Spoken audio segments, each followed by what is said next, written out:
Hi all, welcome to my channel. I recently cleared Google Cloud's foundation level certification Cloud Digital Leader. If you already know AWS, it is quite easy for you to clear the foundation level certification of Google. That is because there are a lot of similarities between the services. Okay, in this video, let me take you through my journey of clearing the certification, and I believe it is good to be multi-cloud ready. So even if you are AWS certified already, I would encourage you to go for at least the foundation level certification for other cloud providers as well. Let's begin.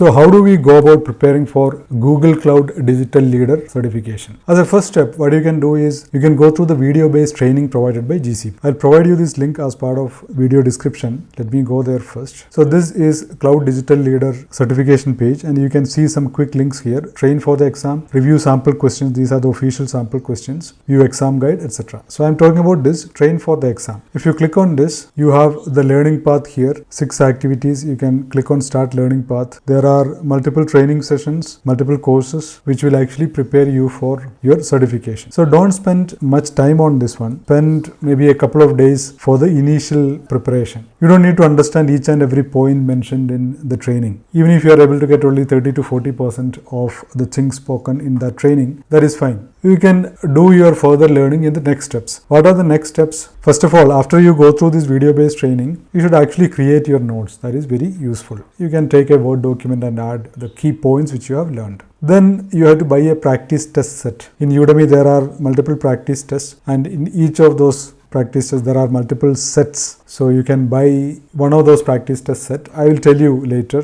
which one I used. And once you buy that test, go through these practice tests one by one. And after each test, analyze the wrong answers and update your notes after each test, because that is very important learning in preparing for this exam. And finally, after you have gone through maybe 3 or 4 practice tests, attempt the official sample questions. There are 32 questions, and if you are able to get just about 20, at least 20 out of 32, you will be able to clear the final exam. The final exam required percentage is 70% for pass. Okay, now let us go through in more detail. As I said, the step 1 is to familiarize with the topics. For that, you go through the official training, which I just now showed you, and you can skim through the videos and take notes. And this is not the only preparation material available. If you want, you can take this Tutorials Dojo exam study guide.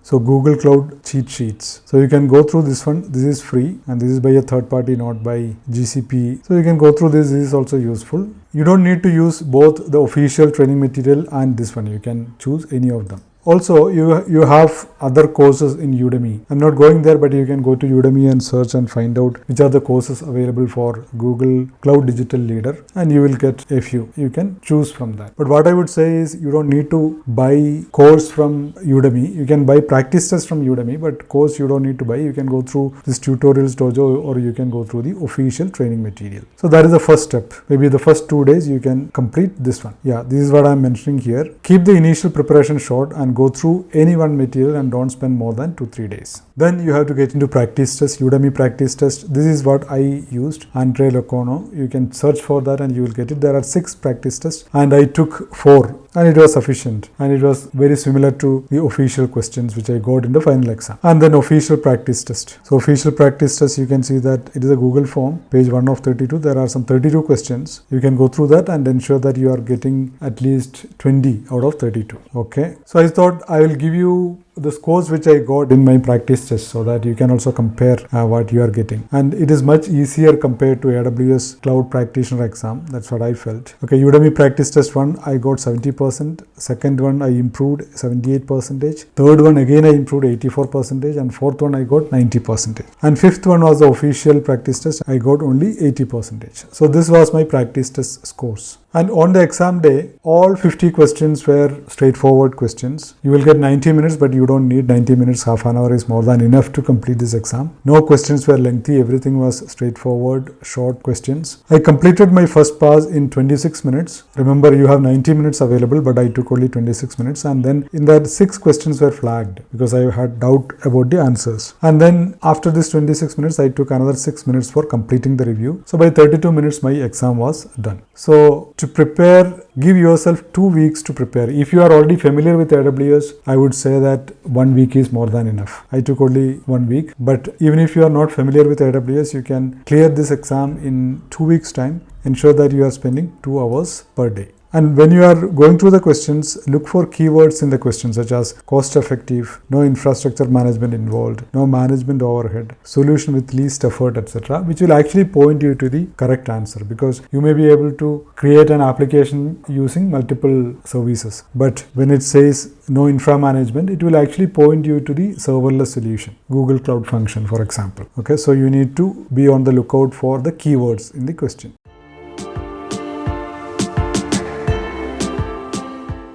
Now I'll tell you about which are the topics from where I got questions in the exam, in the final exam. So I had got questions in Google Kubernetes Engine. You can expect multiple questions. GKE Autopilot, GKE Standard, there were at least 3 questions. In GKE Autopilot, management of underlying infrastructure is automated. That is the difference. That anyway you will learn. Then organization policy related, there was 1 question. As you know, organization is similar to what is there in AWS organization. Then there were questions about BigQuery machine learning. BigQuery is like Redshift. It had some 3 to 4 questions. Then preemptible VM. Preemptible VM is nothing but in AWS we call it port instance. So there was 1 question about that. Then there was 1 question about how will you deploy custom applications to get flexibility with respect to no infrastructure management. So you will use PaaS or SaaS. A question like that is a generic one. Then there was a question on App Engine. App Engine is a lot like Elastic Beanstalk in AWS. Then there was 1 question about Cloud Armor. Cloud Armor is something like similar to like Shield plus WAF service in AWS. Then about sustained use discount, something similar to reserved instances in AWS. Sustained use discount, there was 1 question. In case of sustained use discount, there is no long-term commitments required. That is a difference compared to reserved instances. Then data flow, there was 1 question. Data flow has similarities with Kinesis data streams in AWS. And then Cloud Vision, there was 1 question. It is like Amazon Rekognition. It can identify objects from images.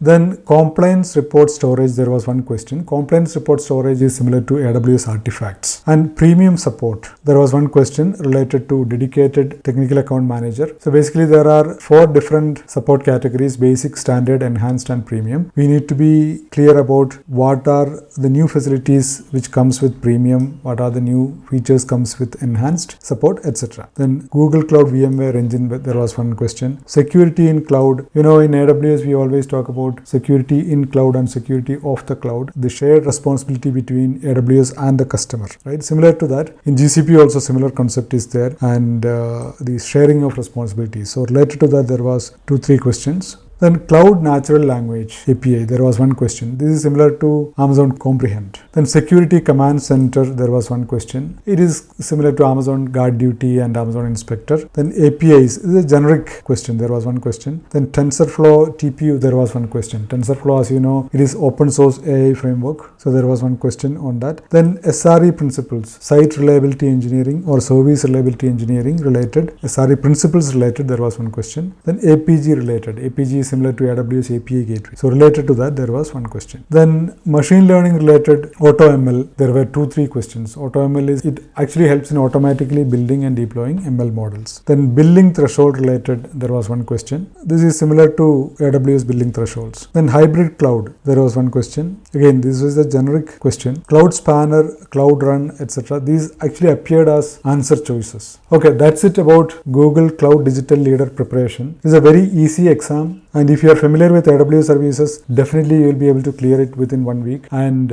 multi-cloud familiarity will be very useful for you if you are actually working on cloud-related projects. Okay, I'll come back with more similar useful videos. You may please consider subscribing to my channel. Thank you. Bye.